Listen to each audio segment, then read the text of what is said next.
It's something that used to make me stop and think about the possibilities of what this country would have been like had it been founded truly on the principles of justice and equality. Um, in the first place, we would have begged for permission from the people who were already here to share their land with them. But we, like the Israelis, where it concerns Palestine, where it concerned the New World, we figured we had divine rights not granted to people who are already here. Um, but had this country started out on principles of real justice and honor, had there been no genocide, had there been no slavery, and had the system, the economic system, maintained more or less the Jeffersonian model until this country became populated to the extent that the Jeffersonian model of the small farmer and the yeoman kind of idea could no longer apply unless everybody wanted to remain in the 18th century or the 17th century, which obviously we didn't. But a form of democratic socialism then would have been the natural evolution, except for the fact that we were founded in slavery and genocide, and we were founded in the ideas of predatory capitalism. That's precisely what slavery was about. Slavery was not so much about punishing an inferior race in the minds of these people, although the white people, although blacks or Africans were seen as an inferior race. But the primary reason for slavery was because it works so well in a capitalist system. If you can destroy your labor cost, if there is no labor cost, you can build enormous personal fortune. You really can, because in the 18th century, all you had to worry about then, if you had no labor costs, was the vagaries of the weather, or the chance that maybe a flood would happen and wipe you out, or maybe you would get typhoid, or some disease would get you. But as far as the economic system, as long as you had free labor, oh my God, and an unlimited supply.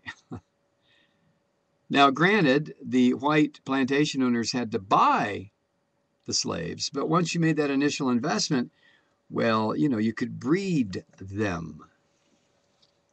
So, if this country would have been founded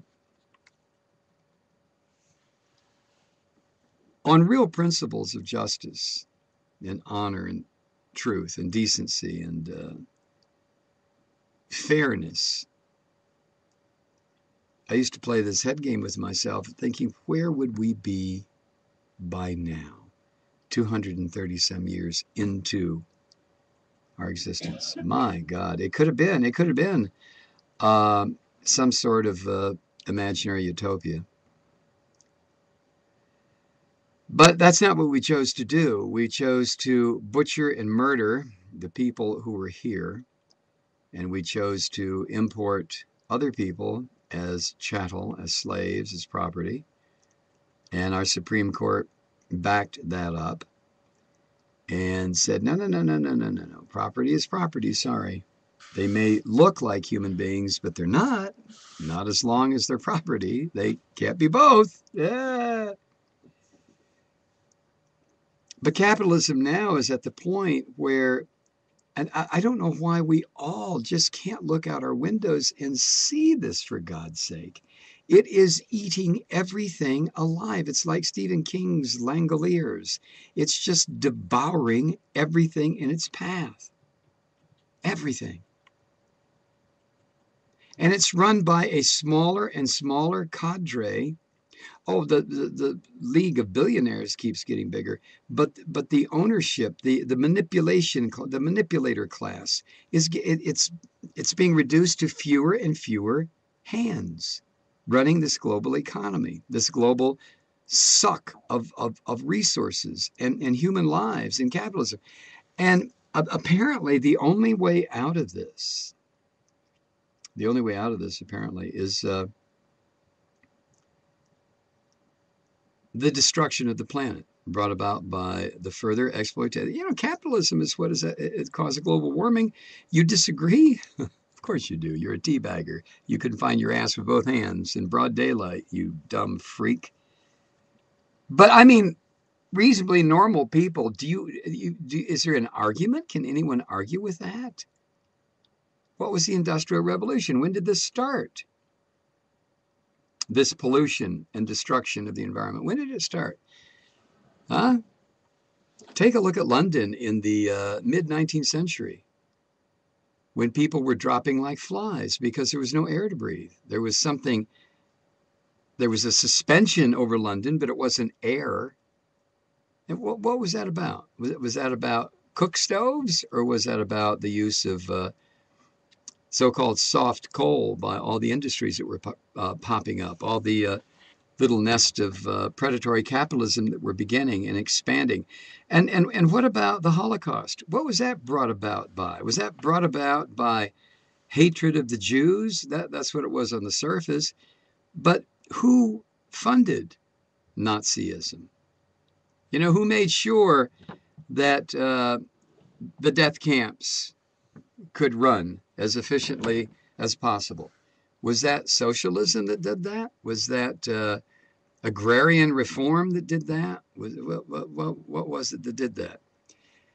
It was one of the rawest forms of predatory capitalism, which is fascism. And we are there. And this is a part that would drive me to drink if I drank, which I don't. But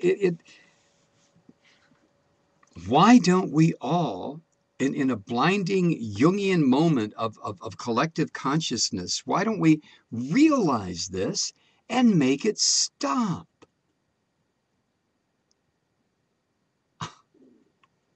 I mean, the dumb people are not going to make it stop. The trolls, the Beck followers, the Beck suckers, and the Obama cadre of Goldman Sachs people, and the Rush Limbaugh eaters, and those kinds of people are not, but I'm not talking about them. They're kind of lost, aren't they? I mean, no matter how bad it gets, no matter how many countries sink beneath the rising coastal tides, no matter how many people die in mines and oil explosions, no matter how much pollution, no matter how many families and economies are tanked because of predatory capitalism, it just keeps going. Which led me, the reason I don't think about it anymore, it led me to one inescapable conclusion. We're getting exactly what we deserve. If we don't have the goddamn sense to call the fire department while the house is on fire, well, then it'll burn down. I don't get it.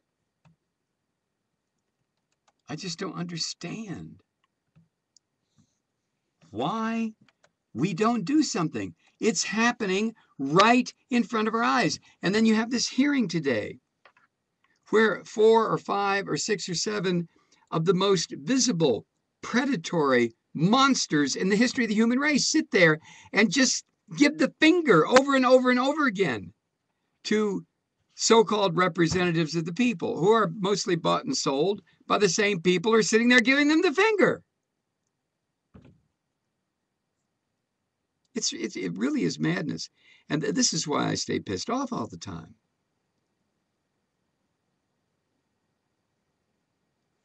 And then you have the protectors of the system, people like Glenn Beck, who eventually will probably kill himself. But before he does, he will cause so much damage, kind of like Jim Jones, will cause so much damage.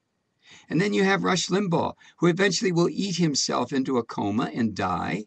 But before he does, he will cause so much damage. Then you have Sean Hannity, who eventually will hang himself in his puppet strings.